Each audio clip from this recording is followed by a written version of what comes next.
வணக்கம் நண்பா. TNSTC driver conductor recruitment செய்திகள். இன்னும் 2 மாதத்தில் காலிப்பணங்கள் நிரப்பப்படும் என்று அமைச்சர் தெரிவித்துள்ளார். மேலும் ஒரு சில தகவல்கள். ஈரோட்டில் 15 புதிய பேருந்துகள் அமைச்சர்கள் தொடங்கி வைத்தனர். ஜூலை 20 வெளியான தகவல்.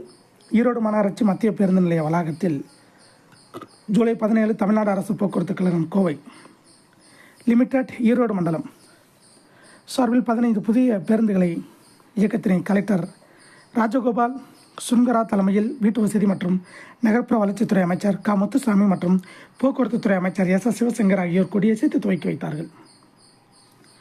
ஈரோடு மைசூர் வழி சத்தியமங்கலம் சாம்ராஜ் நகர் 7 பேருந்துகளும், கோவை மைசூர் வழி சத்தி சாம்ராஜ் நகர் 3 பேருந்துகளும், ஈரோடு நாகர்கோயில் வழி கரூர் 2 பேருந்துகளும், ஈரோடு குமிளி வழி திண்டுக்கல் தேனி 1 பேருந்தும், அந்தியூர் கம்பம் வழி திண்டுக்கல் தேனி 1 பேருந்தும், கோபி சக்தி வழி பங்களாபுதூர் 4 ரோடு 1 பேருந்தும் என மொத்தம் 15 புதிய பேருந்துகள் மேற்கண்ட வழித்தடங்களில் இயக்கப்பட உள்ளது.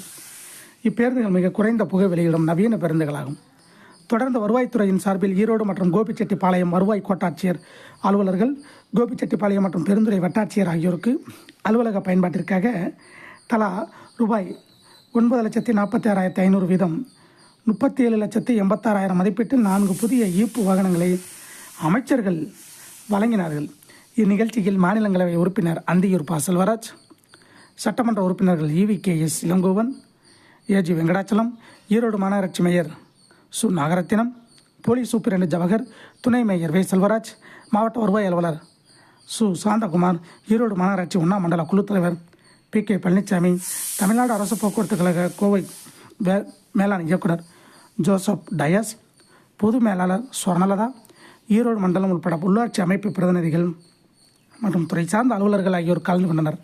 இதை போன்ற போக்குவரத்து துறை அப்டேட்களை தெரிந்து கொள்ள நம்ம சேனலை சப்ஸ்கிரைப் பண்ணுங்கள், ஷேர் பண்ணுங்கள், லைக் பண்ணுங்கள். நன்றி, வணக்கம்.